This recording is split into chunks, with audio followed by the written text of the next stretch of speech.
Assalamualaikum warahmatullahi wabarakatuh. Bismillahirrahmanirrahim. Alhamdulillahirabbil alamin. Wassalatu wassalamu ala asyrafil anbiya wal mursalin sayyidina maulana Muhammad wa ala alihi washabbihi ajmain. Selamat bertemu kembali dengan saya Muhammad Tajib di channel Kampung Ilmu Al-Falah, channelnya orang-orang yang tetap semangat mencari ilmu. Pada kesempatan ini saya akan melanjutkan ngaji kitab Nafahatul Quran. Temanya, Ma huwa tafsirul maudhu'i? Apakah yang dimaksud dengan tafsir maudhu'i atau tafsir tematik? Sebelum menjawab pertanyaan ini, perlu diajukan terlebih dahulu sebuah pertanyaan lain. Qablal ijabati ala hadzal su'al la budda min tarhi su'alin akhar wa huwa limadza lam yutarattab al-Qur'anu bi uslubin maudhu'iyyin yusbihul kutubal mutadawilah. Mengapa Al-Qur'an tidak disusun secara tematik seperti buku-buku yang biasa kita baca, yang biasa kita kenal seperti di sekolahan-sekolahan? Mengapa kandungan ayat-ayatnya tidak dikelompokkan berdasarkan bab-bab sebagaimana metode penyusunan karya-karya ilmiah modern? Jawabannya terletak pada hakikat Al-Quran itu sendiri. Dalam penyusunan buku biasa, seorang penulis atau sekelompok penulis biasanya mengelompokkan pembahasan berdasarkan kesamaan tema dalam satu bidang tertentu. Misalnya, dalam ilmu kedokteran, berbagai penyakit yang berkaitan dengan kesehatan manusia dibagi menjadi bermacam-macam bab dan menjadi bagian-bagian tertentu, seperti penyakit jantung, gangguan saraf, penyakit pencernaan, penyakit pernapasan, penyakit kulit, dan sebagainya. Setiap bagian itu kemudian dibahas berdasarkan prinsip sebab dan akibatnya. Sehingga terbentuklah sebuah buku yang utuh berjudul Ilmu Kedokteran. Namun Al-Quran tidak disusun dengan cara seperti itu. Kitab ini turun secara bertahap selama 23 tahun. Kitab ini turun secara bertahap selama 23 tahun seiring dengan perubahan situasi sosial, peristiwa sejarah, perkembangan spiritual umat Islam, dan lain sebagainya.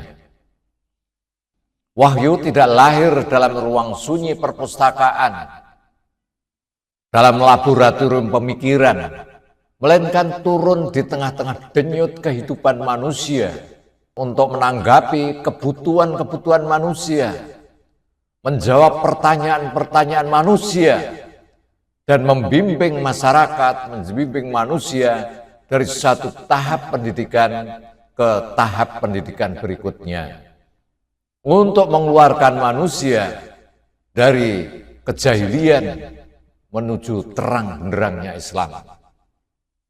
Al-Quran tidak terikat oleh waktu dan tempat tertentu, karena ia adalah wahyu yang hidup, wahyu yang mengikuti perjalanan umat. Pada satu masa misalnya, pusat perhatian Al-Quran tertuju pada perjuangan melawan kemusyrikan dan untuk menanamkan, untuk penegasan tauhid dalam segala aspeknya. Maka ayat-ayat yang turun pada periode ini, terutama yang diturunkan di Mekah selama 13 tahun pertama kenabian, berkisar pada persoalan penciptaan, keesaan Allah, tanda-tanda kebesaran Allah, ayat-ayat Allah, dan hari kebangkitan, dan hari kebangkitan atau hari kiamat, al-ma'ad. Di masa lain, ketika masyarakat muslim telah berpindah ke Madinah dan mulai menghadapi tantangan eksternal dan internal, fokus wahyu bergeser pada jihad, strategi menghadapi musuh, membuat keputusan-keputusan hukum yang berkaitan dengan masyarakat sipil, dan sikap terhadap kaum munafik. Ketika terjadi perang Khandaq, sering juga disebut dengan Al-Ahzab. Misalnya, turunlah surat Al-Ahzab, di mana tidak kurang dari 17 ayat berbicara tentang pertempuran tersebut, pengalaman yang dihadapinya, pelajaran-pelajaran moral, serta aspek-aspek pendidikan spiritual yang terkandung di dalamnya. Demikian pula ketika terjadi perjanjian Hudaybiyah, Allah menurunkan surat Al-Fatah. Dan setelah Fathu Makkah serta Perang Hunain, turun pula surat Al-Ikhlas dan sejumlah ayat lainnya yang berkaitan dengan peristiwa-peristiwa itu. Semua ini menunjukkan bahwa wahyu turun sejalan dengan dinamika kehidupan umat. Wahyu turun untuk menuntun mereka langkah demi langkah dalam perjalanan menuju kesempurnaan insani di dalam hidup ini. Dan dari kenyataan inilah lahir pengertian tafsir maudhu'i. Wa isnadan ila ma dzakarna anifan yattadihul mahza minat tafsiril maudhu'i wa huwa jam'ul ahdasi wal waqa'i al muta'alliqati bidzalikal maudhu' wa tartibiya litatajalla wijhatu nadril Qur'anil Karim bisa'ni dzalikal maudhu' wa ab'adih. Jadi tafsir maudhu'i berarti mengumpulkan seluruh ayat Al-Quran yang berkaitan dengan satu topik tertentu, kemudian mensusunnya secara sistematis agar tampak pandangan Al-Quran yang menyeluruh tentang tema tersebut. Misalnya, jika tema yang dikaji adalah pengenalan terhadap Allah, maka seorang mufassir akan menghimpun semua ayat yang berkaitan dengan dalil-dalil keesaan Allah, seperti dalil fitrah, dalil keteraturan atau an-nizam, dan dalil wajib dan mungkin atau wujub wal imkan, lalu menelaahnya secara menyatu. Dalam hal ini berlaku kaidah penting dalam ilmu tafsir yang dinisbatkan kepada Ibnu Abbas radhiyallahu an, Al-Qur'anu yufassiru ba'duhu ba'dha. Sebagian ayat Al-Qur'an menafsirkan sebagian yang lain. Ungkapan ini sebagaimana diriwayatkan mungkin bersumber dari Rasulullah SAW atau dari Imam Ali alaihissalam, mengingat kedekatan Ibnu Abbas dengan keduanya dalam hal pengetahuan tentang tafsir. Prinsip ini juga ditemukan di dalam Nahjul Balaghah yang menunjukkan bahwa makna Al-Quran saling menjelaskan dan saling memperkaya.